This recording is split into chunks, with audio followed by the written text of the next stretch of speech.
was a lucky thing that the square was entirely deserted. There wasn't a human being about, unless he counted a statue that stood on a high pedestal. The boy gazed long at the statue, which represented a big, brawny man in a three-cornered hat, long waistcoats, knee breeches, and coarse shoes, and wondered what kind of one he was.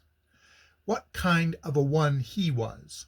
He held a long stick in his hand, and he looked as if he would know how to make use of it, too, for he had an awfully severe countenance, with a big hooked nose and an ugly mouth. "What is that long-lipped thing doing there?" said the boy at last. He had never felt so small and insignificant as he did that night.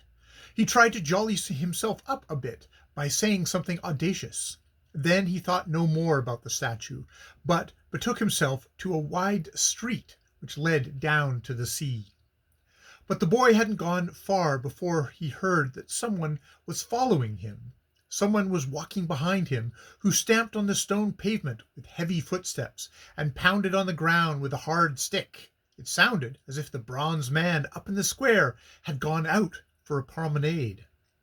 The boy listened after the steps while he ran down the street, and he became more and more convinced that it was the bronze man.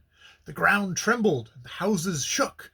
It couldn't be anyone but he, who walked so heavily, and the boy grew panic-stricken when he thought of what he had just said to him.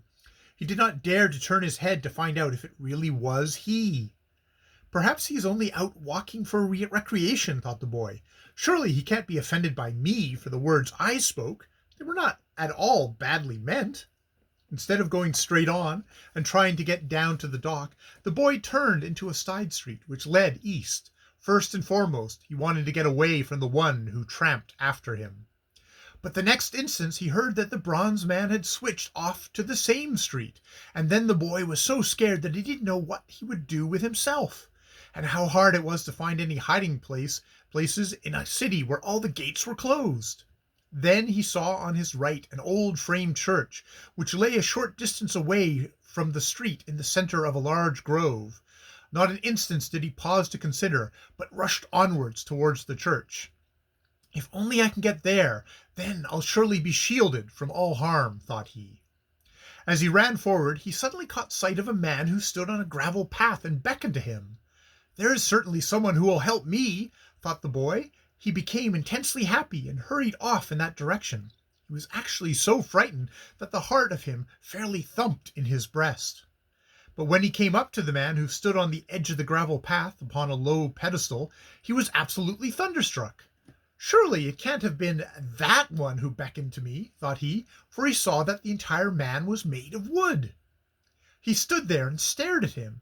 He was a thick-set man, on short legs, with a broad, ruddy countenance, shiny black hair, and a full black beard. On his head he wore a wooden hat, on his body a brown wooden coat, around his waist a black wooden belt, on his legs he had wide wooden knee breeches and wooden stockings, and on his feet black wooden shoes. He was newly painted and newly varnished, so that he glistened and shone in the moonlight. This undoubtedly had a good deal to do with him giving such a good-natured appearance, that the boy at once placed confidence in him. In his left hand he held a wooden slate, and there the boy read, "Most humbly I beg you, though voice I may lack, come drop a penny do, but lift my hat." Oh ho!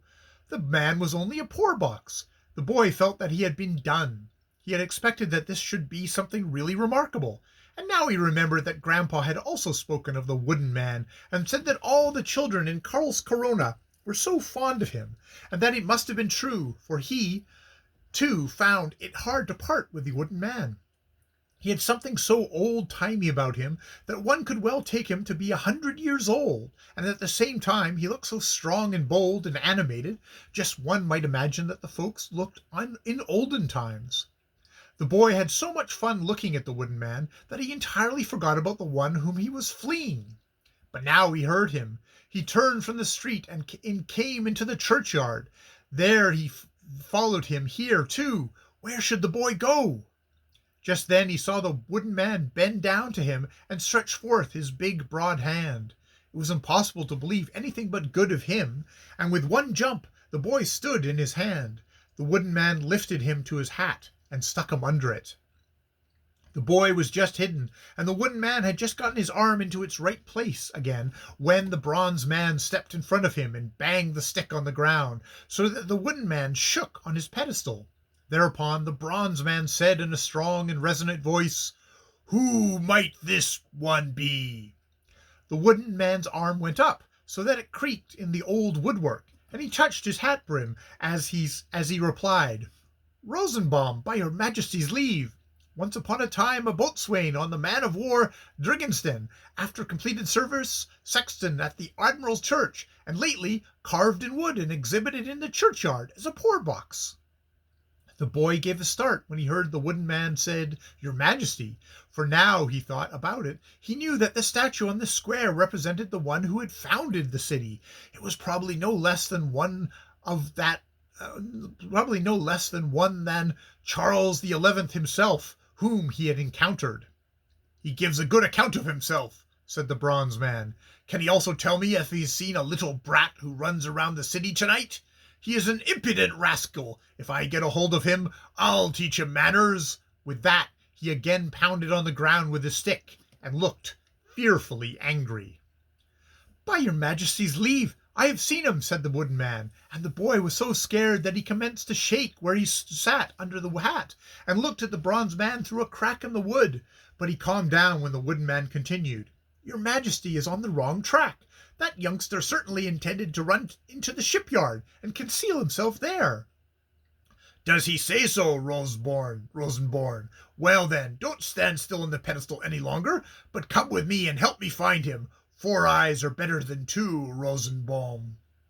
But the wooden man answered in a doleful voice, "I would most humbly beg to be permitted to stay where I am. I look well and sleek because of the paint, but I'm old and mouldy and cannot stand moving about." The bronze man was not one of those who liked to be contradicted. "What sort of notions are these? Come along, Rosenbaum." Then he raised his stick and gave the other one a resounding whack on the shoulder. "Does Rosenbaum not see that he is holds together?" With that they broke off and walked forward on the streets of Krlskrn, large and mighty, until they came to a high gate which led to a shipyard just outside, and on guard walked one of the navy jack-tars, but the bronze man strutted past him and kicked the gate open without the jack-tar pretending to notice it.